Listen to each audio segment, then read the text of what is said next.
Thanks a Lot Universe by Chad Lucas, Chapter 26, Things I Couldn't Say, Ezra. Kevin and Ty both showed up at my house before school to walk with Brian and me. Kevin came even though it was out of his way. This was Ty's doing. He had decided Brian was in, and now he was making him feel welcome. Ty was great like that, but... "Whoa, your hair!" Kevin exclaimed when Brian showed up. "You look so different." Brian touched his hairline. "I'm still not used to it." "It's fresh, I dig it," Ty said. He turned to me. "Yours looks good too. You guys go to the barber together?" "Sort of," I said. We started walking. "How's Richie?" Kevin asked Brian.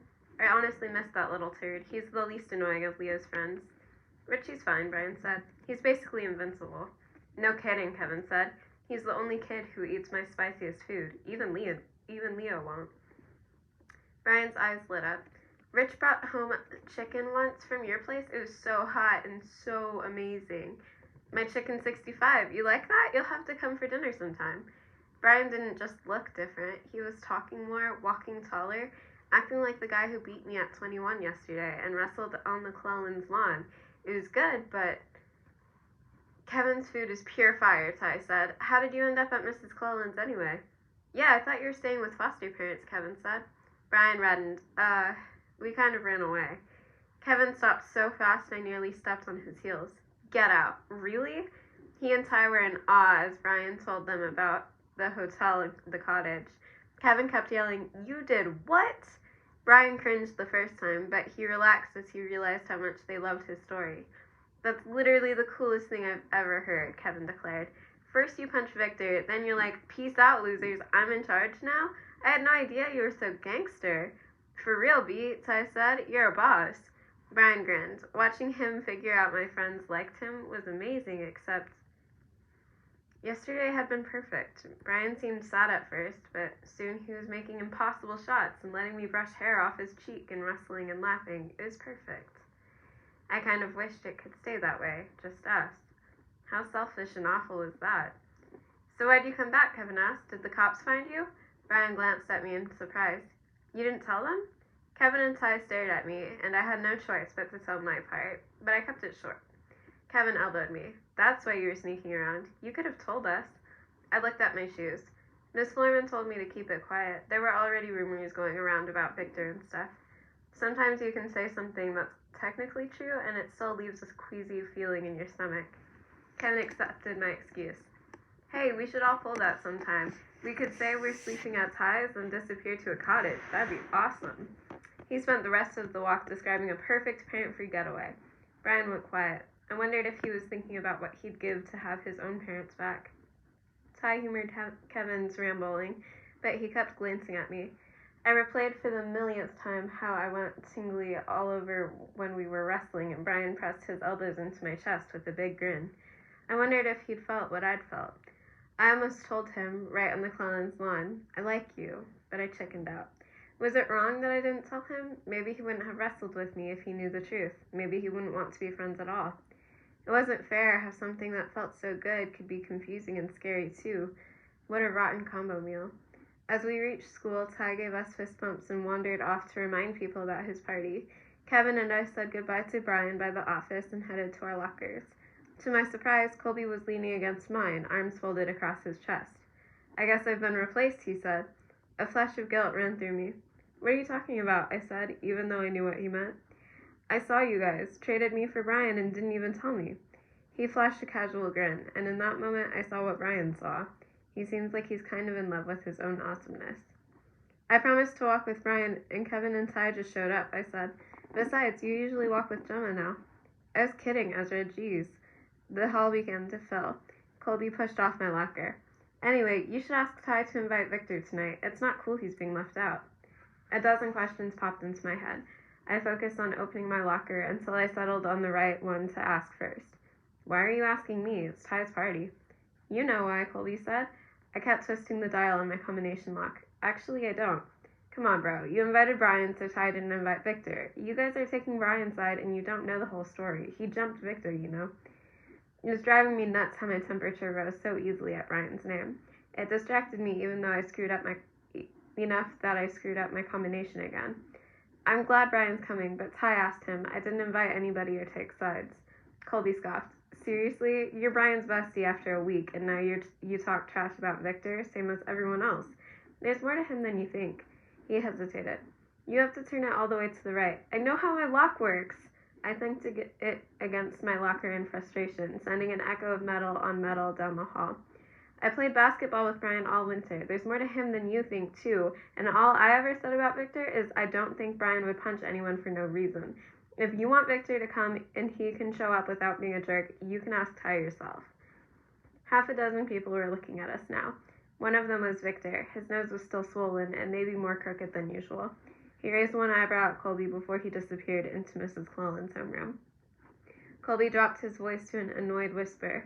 What's your deal, bro? You're so pissy lately. Is this about Victor or Gemma? Are you jealous I have a girlfriend? I couldn't care less if you have a girlfriend. Not everything is always about you, Colby. It came out harsher than I intended. Colby recoiled like I'd spat on him. Sorry, that was mean. Honestly, maybe I'm a little jealous. I know it's silly, but it's not even Gemma, it's everything. We're both changing, and I wish we knew how to talk about it. I miss how we used to be. All those thoughts flickered like sparks and faded without crossing my lips. The bell rang. Kids hurried to homeroom. With a wounded glare, Colby joined the crowd, letting it carry him to Mrs. Clellan's room, away from me. Chapter 27. Legend of the Nobody. Brian. Party preparation tips for super awkward weirdos. 1. Apply fresh deodorant so you don't stink when you inevitably start to sweat. 2. But not too much deodorant. Don't be that guy who smothers people. 3. Rehearse safe topics to thwart saws. Any plans for summer? Did you see insert popular movie here? 4. Try not to feel ridiculous talking to yourself in the bathroom mirror. 5. Try to forget normal kids don't work this hard to be around people. 6. Try not to imagine a dozen ways you could make a fool of yourself. 7. Fail badly at step 6 and start picturing worst-case scenarios. 8A. Admit you're hopeless. Text your friend that you're not feeling well and spend the night alone hating yourself. Or 8B. Take a chance and trust your friends. Gabe dropped me off at Ezra's, yelled, "You look great, have fun," and peeled away before I could change my mind.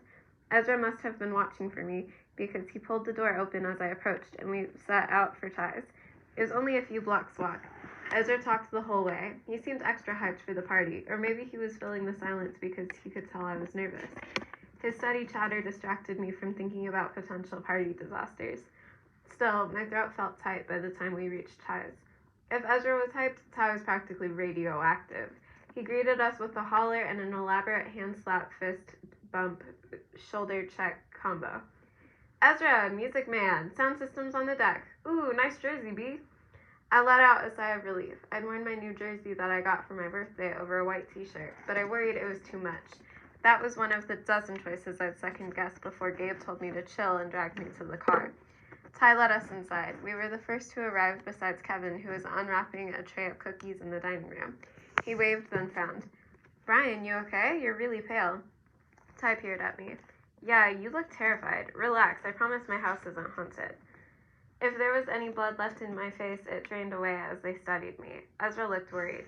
My voice shook. I hated this, but there was no point pretending. I'm glad to be here, but sometimes in crowds, well, most of the time, I kind of struggle with anxiety. I stared at the floor, feeling pathetic. We know, Ty said. Come see the chill zone. I looked up. The what? Come on. We followed him to the deck, which wrapped around a circular above-ground pool that had a beach ball and 2 pool noodles floating on the water's surface. Ty led us to a patio table underneath a canopy. A string of blue and green lights wove between the poles. A beanbag chair rested in the corner against the deck railing.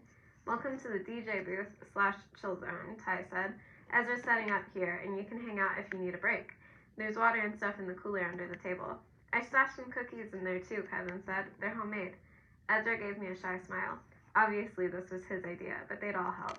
I swallowed hard. This is great, thank you. We got you covered, B, Ty said. We know your vibe is quiet and mysterious.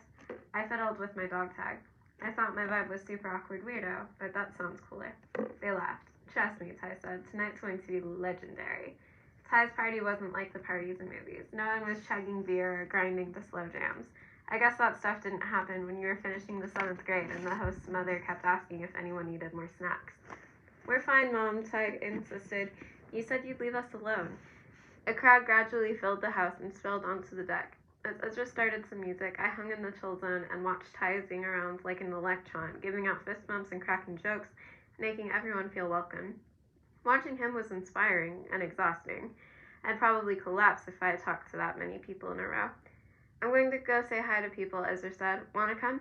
I shook my head. You go ahead. I appreciated the offer, but I didn't want to stay glued to his side like a Klingon all night.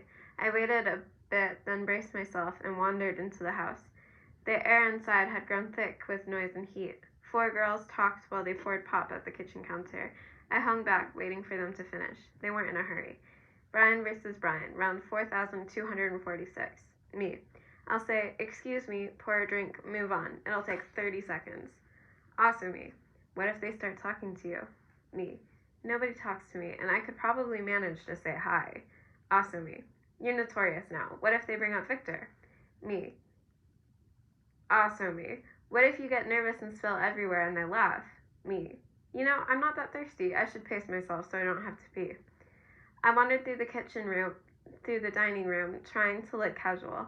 Kevin was with Miranda Wong from our class. She bit into a cookie and gasped, You made this? It's amazing!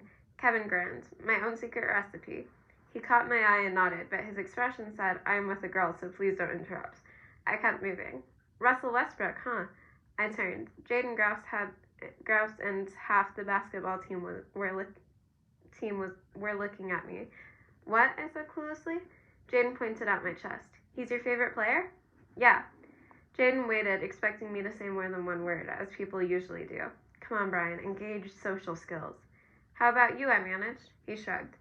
Russell probably win the MVP, but I'd still take Kevin Durant. Andre Upshaw weighed in, and then everyone was talking about their favorite players.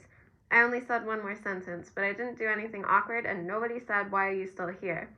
Technically, this counted as successful participation in a conversation. I eventually excused myself. Better to quit while I was ahead. The girls had moved, so I filled a plastic cup and turned toward the deck. At the door, I nearly dropped my drink. Victor was out there. I hadn't seen him come in. I hadn't even thought to worry he'd be here. Ty had been so nice to me, I assumed he wouldn't invite my mortal enemy. But Victor stood by the pool, flanked by Colby and Scott as usual. 3 girls were with them, Alicia, Gemma, and Maddie. The casual swagger on the boys' faces said, The party can start now, we're here. I froze. My skin tingled and I did the gulp swallow thing, and my brain sounded an alarm to flee, but my feet didn't follow. Colby whispered in Gemma's ear, making her giggle. A few people greeted Victor with an enthusiasm that made my stomach clench.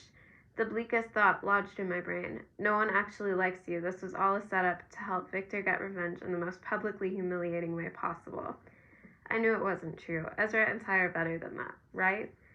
When you come equipped with an anxiety hyperdrive, the worst thoughts are like weeds. They spring up quickly and they're hard to kill. Ezra moved toward Colby and Victor. His back was to me, so I couldn't tell if he was glad to see them or not. I wasn't sure I wanted to know. Victor glanced over Ezra's shoulder, right at me. My stasis broke. I turned so fast I sloshed Sprite on my hand and nearly bumped into Kevin. Hey, Brian, he tilted his head. You okay? You've gone pale again. My ears began to ring. I managed to nod, but my brain raced at light speed. How to escape without Victor destroying me completely. 1. Fake a heart attack. Shouldn't be hard since panic feels like it's 30 seconds away. 2. Get something on fire as a distraction. 3. Go to the bathroom and climb out the window like a fugitive. 4. Keep it simple. Run. Before I could put any of those plans into motion, Kevin's face clouded. I sensed Victor's joy-sucking vampire shadow looming before his hand gripped my shoulder. Look at this. The sarcasm in his voice was so thick I swear it made my drink go flat. No more ghost, huh? Can't believe you're actually at a party. You even cut that mop you always hid behind. It's a good look on you. Honestly, I guess that cheap shot helped you find some self-esteem. Scott snickered. Scott was always snickering. I couldn't speak. I felt lightheaded. Get lost, Victor, Kevin muttered. Before Victor could respond, Ty appeared out of nowhere. Yo, get your hands off me now. The kitchen rearranged in a whirlwind. Victor and Scott stood by the refrigerator, facing Ty, Kevin, and me. Ty stared at Victor. What are you doing here, man? He didn't raise his voice, but everyone in earshot stopped talking. An electric jolt coursed through the party, like everyone could sense the oncoming drama. It was barely noticeable, but for the first time I saw Victor flinch. He buried it quickly under his usual smirk. Relax, Ty, I didn't do anything. Colby stepped inside and slowed as he surveyed the kitchen. He managed to appear fascinated by something on the fridge as he shuffled ever so slightly toward Victor. Ezra came in a second later. He stood beside Kevin and me. Ty stayed fixed on Victor. You don't come to my house and lay hands on my friends.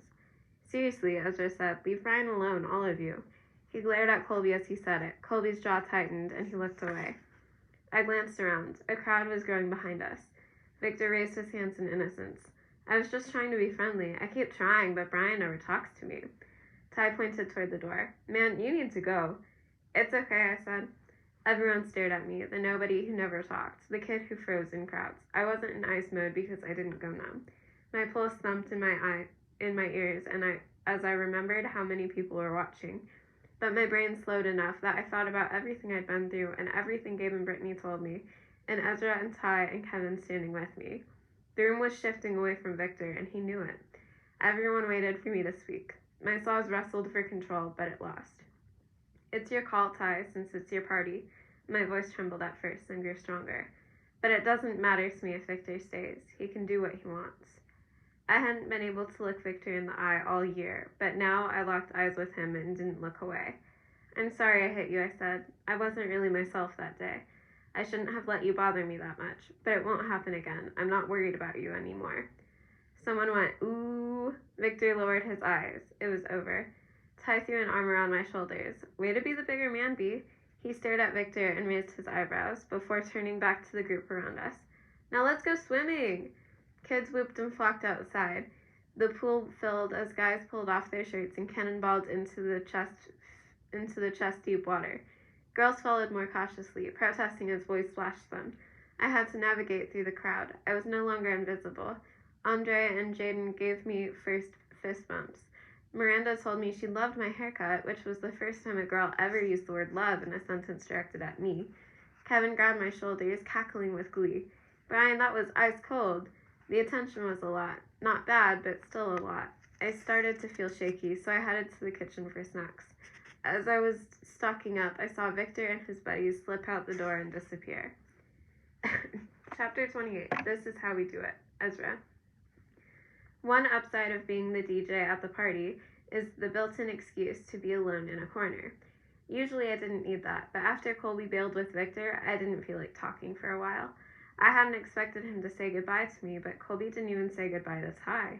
Nah, I wasn't going to mope. I was still at a party, and my DJ booth also provided the perfect cover to keep an eye on Brian. No one was going to call him Ghost again. Everyone buzzed about how he dunked on Victor. Eventually, he staggered out of the crowd toward me. His cheeks were flushed pink, and he had a giant dopey grin on his face. Had to fight through your fans, huh? I said. How does it feel to be the hero? He pulled up the hem of his jersey and wiped sweat from his forehead.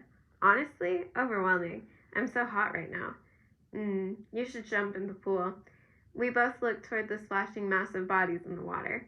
It looks kind of dangerous in there, Brian said. I think I'll stay in the chill zone for a while. He leaned against the fence and played with his necklace. He did that when he was stressed, I noticed. You alright? I asked. That was crappy of Victor to crash the party. I'm good, Brian exhaled. How about you? Everything okay with you and Colby? I flashed back to the confrontation I wanted to forget. Colby by the pool, with arms folded, eyes and shoulders angled away from me. Seriously, I'd asked, showing up with Victor, what were you thinking? It felt like an invisible wall went up between us. There's stuff you don't understand, he said. Quit acting like a dink and tell me the truth, I wanted to say, but didn't. A tug in my chest reminded me I wasn't telling him the whole truth either. I assumed he wouldn't understand how I felt about Brian. I didn't have the courage to explain. Before I could respond, Ty called out Victor, things got wild, and Colby was gone. I didn't answer Brian's question. Watch this, I said. I queued up a different section of my playlist and cranked the volume. Across the deck, Ty's head shot up as he recognized the Montel Jordan classic, This Is How We Do It. Ah, yes, he pointed at me. This is my jam. Ty was the sun, drawing everyone into his orbit. Once he started dancing, a crowd followed. First girls, then confident guys like Andre, then shy kids who realized this was a chance to let loose. By the chorus, the deck was a dance floor. Come on, I said to Brian. He shrank back. This'll be fun, I promise. I took him by the elbow, and he let me lead him into the crowd. Another benefit of being the DJ is you know what's coming. I didn't have to worry about getting Brian out there right as the slow song kicked in and made everything awkward. I'd lined up 3 straight jams. Everyone would be moving, and I would convince the adorable, super awkward weirdo I liked to lighten up and dance. Some things in life were confusing, but I knew music. Brian started slowly. By the time we transitioned from Montel to Beyonce and Jay-Z, his limbs swung more loosely, and he even had some hip action going on. We danced in a soggy mess as people climbed out of the pool and packed into the crowd. When Jay-Z's verse started, Brian's eyes lit up. He quietly rapped along. I couldn't help staring. Ty noticed Brian mouthing the words and laughed maniacally. Be what? How are you so secretly hardcore? Brian's dopey grin came back. By the hook, we were all shouting along. Brian was laughing. It was perfect. I now knew my mental soundtrack for him would be Jay-Z, because the moment he grinned at me, my crushed flutter swirled into a tornado of color and light, thrilling and terrifying all at once. I was hopelessly into him. Ezra! Maddie clamped onto my arm. Startled, I turned. Isn't this such a great party? She yelled over the bass. Did you pick all the music? Yeah, I pried my arm free. You're still here? She stared like I'd asked if she had dog poop on her shoe. I thought you were with Victor and those guys, I clarified. Maddie rolled her eyes. Ugh, I knew that would be a disaster, and I told Gemma, but she literally does whatever Colby wants. Maddie launched into way more detail than I wanted about the inner dynamics of Gemma and Colby. She called them Jolby, which made me want to plunge my head in the pool and scream forever. I nodded and tried to back away, but the crowd was too tight. Finally, I blurted, Sorry, time to load up more music, and turned back to Brian, but he was gone. Chapter 29. Life as a Dumpster Fire. Brian. I was dancing with other people at a party. This was the strangest, most epic night. I almost didn't notice my phone vibrating in my pocket.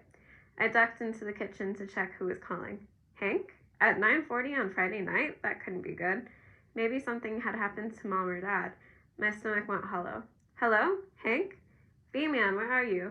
It wasn't Hank. I leaned against the counter. Dad? Why are you on Hank's phone? I'm at Hank's apartment. Where are you? It sounds loud. You're in Halifax? Dad was here. He came back. What did that mean? Yeah, so if you can tell me where you are. I'm at a party. I gave him Ty's address. A party? Well, I hate to ruin your fun, but we need to talk. Pick you up in 10 minutes? Give me 20? He paused. Sure. See you soon.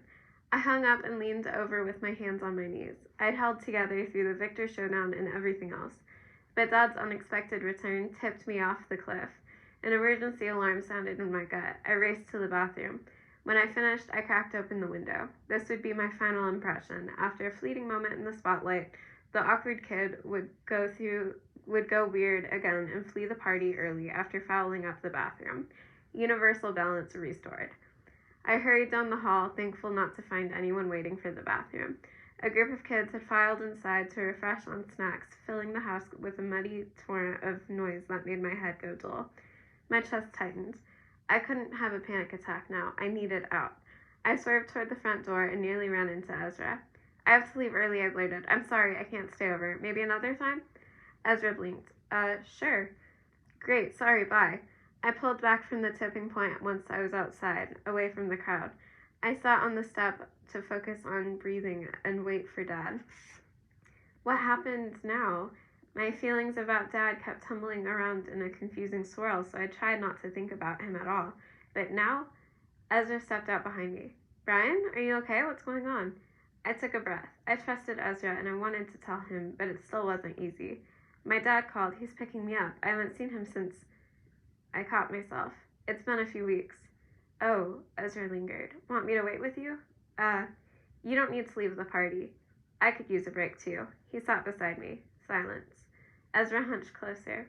Your mom hinted that something bad happened on your birthday. You can tell me if you want. I took one more deep breath. That's when Dad left. The police are after him. I think he might go to jail. It felt good and awful to say it out loud. Oh. Ezra fell silent. I waited for him to ask why Dad was in trouble, but he didn't. Your dad seems cool, he said. He comes to most of our games, right? Yeah, he's... Pause. Regroup. It feels weird to say he's a criminal, because he's not how that sounds. Not around us, anyway. He plays basketball and video games with us.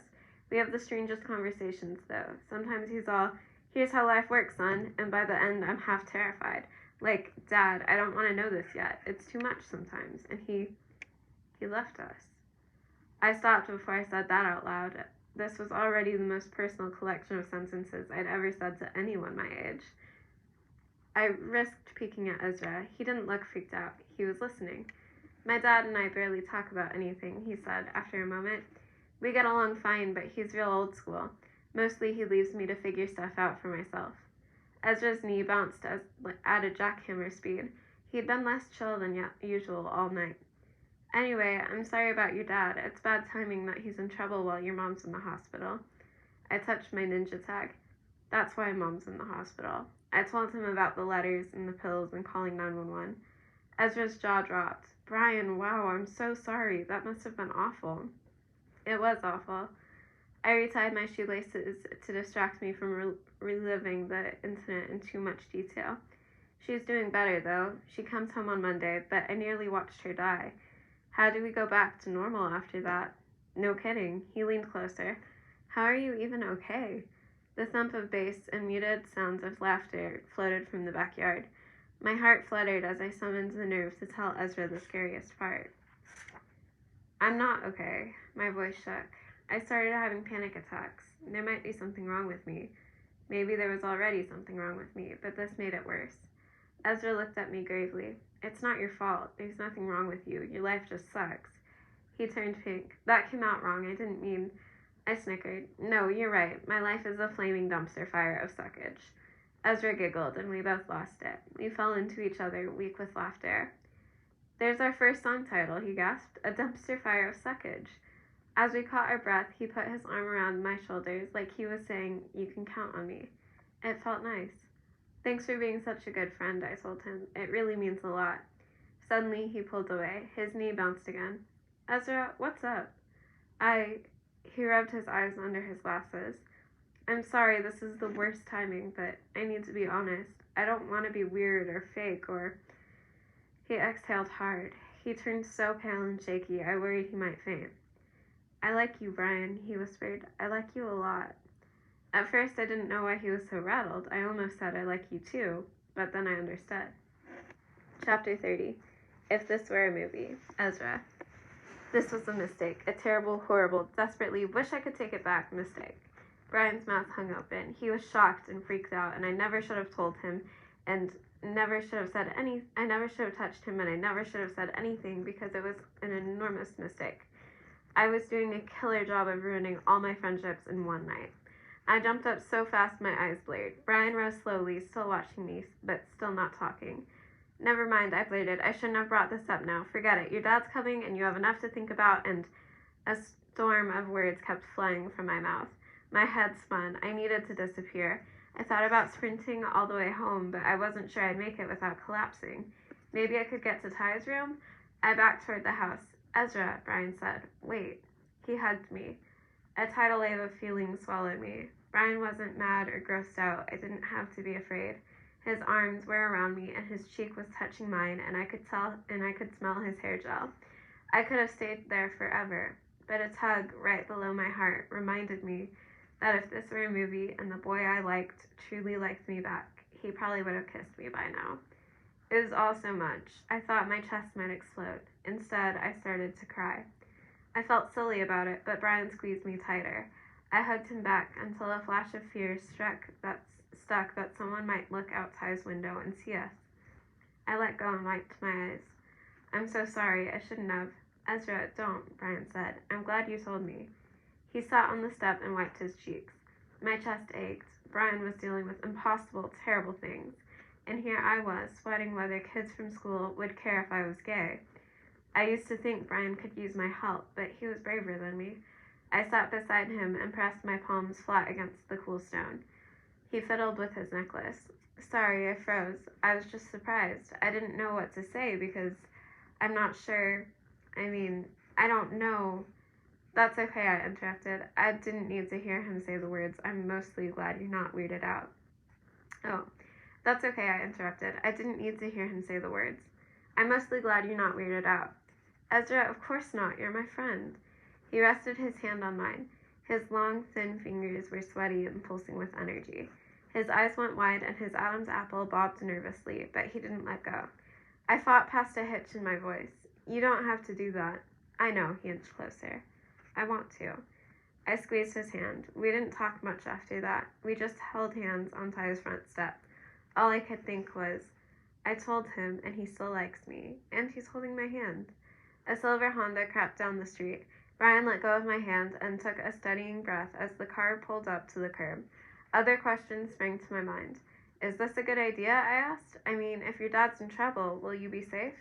Brian blinked as if he hadn't thought about this. I have to see him. It'll be okay, I think. Okay, text me later, I said. I will. Thank Ty for me, please. Tonight was fun. He put a hand on my shoulder and pushed himself to his feet. I could still feel the warm imprint of his fingers as he walked toward his dad.